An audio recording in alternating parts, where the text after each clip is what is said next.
उत्तराखंड पहुंचे हैं दिल्ली के डिप्टी सीएम मनीष सिसोदिया और उन्होंने देहरादून में व्यापारियों के साथ संवाद किया। आम आदमी पार्टी को जीत की दहलीज तक पहुंचाने के लिए मनीष सिसोदिया ने कहा कि ये काफी अहम दौरा है।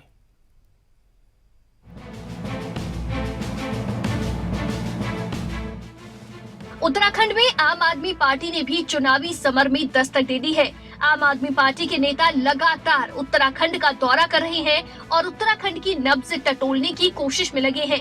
दिल्ली के मुख्यमंत्री अरविंद केजरीवाल और उप मुख्यमंत्री मनीष सिसोदिया भी कई दौरे कर चुके हैं और अब इसी सिलसिले में दिल्ली के उप मुख्यमंत्री मनीष सिसोदिया एक बार फिर से मंगलवार को 2 दिवसीय उत्तराखंड के दौरे पर पहुंचे, जिसके पहले ही दिन मनीष सिसोदिया ने देहरादून में देवभूमि डायलॉग कार्यक्रम में उत्तराखंड के व्यापारियों के साथ कई महत्वपूर्ण मुद्दों पर चर्चा की।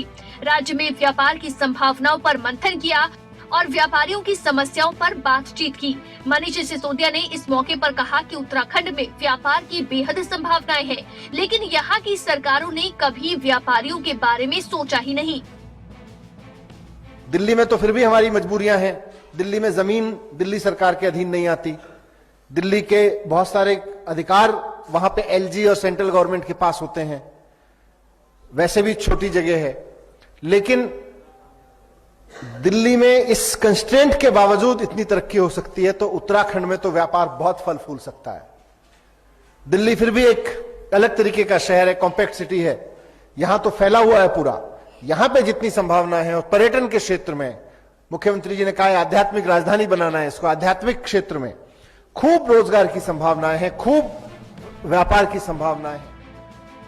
मनीष सिसोदिया ने व्यापारियों से कहा कि उत्तराखंड में अगर आप पार्टी की सरकार आती है तो उत्तराखंड में पर्यटन की संभावनाओं पर काम किया जाएगा और व्यापार को मजबूत करने का काम आम आदमी पार्टी करेगी, जिसके लिए उनकी टीम कार्य योजना तैयार करने में जुटी है और उसका मॉडल आम आदमी पार्टी की सरकार लेके आएगी।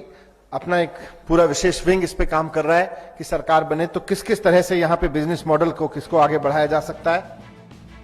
मनीष सिसोदिया ने कहा कि दिल्ली में व्यापारी वर्ग बेहतर तरीके से काम कर रहा है, जिसकी वजह है दिल्ली सरकार का विजन, क्योंकि दिल्ली में एक फोन पर व्यापारियों की समस्याओं का समाधान हो जाता है। अधिकारी खुद व्यापारियों से समय लेकर व्यापारियों के घर जाकर उनकी समस्याओं को दूर करते हैं। ऐसे में उत्तराखंड के व्यापारी वर्ग ये चाहते हैं कि उत्तराखंड में भी दिल्ली मॉडल की तरह ही काम किया जाए, तो इसके लिए व्यापारी वर्ग को सहयोग करना होगा। आप जितने व्यापारी यहाँ बैठे हैं, आप सबका अपना अपना कोई ना कोई सपना है। सरकार का काम है कि उस सपने को इकट्ठा कर दो, वही उत्तराखंड के विकास का सपना है। आपका सपना सच होगा तो विकसित उत्तराखंड का सपना सच होगा। आपका सपना सच होगा, सरकार आपको सहयोग करे, आपका सपना सच हो, आपका व्यापार फलेगा फूलेगा, तो निश्चित रूप से उत्तराखंड फलेगा फूलेगा। राजधानी देहरादून पहुंचे दिल्ली के उप मुख्यमंत्री मनीष सिसोदिया ने दिल्ली में बढ़ते प्रदूषण के सवाल पर केंद्र सरकार, पड़ोसी राज्य हरियाणा और पंजाब पर भी निशाना साधा। उन्होंने कहा कि केंद्र सरकार की एजेंसी के आंकड़ों के मुताबिक 36% पोल्यूशन पराली जलने के कारण हो रहा है। इसी वजह से दिल्ली में ज्यादा पोल्यूशन हो रहा है। इसके पीछे हरियाणा और पंजाब की सरकार के द्वारा किसानों के लिए जो करना चाहिए था वो नहीं किया गया, जिसके परिणाम ये है कि आज दिल्ली समेत उत्तर भारत में पोल्यूशन की समस्या बढ़ी है।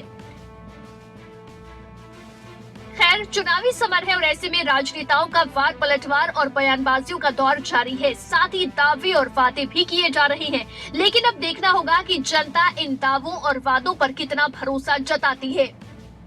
ब्यूरो रिपोर्ट, खबरें अभी तक।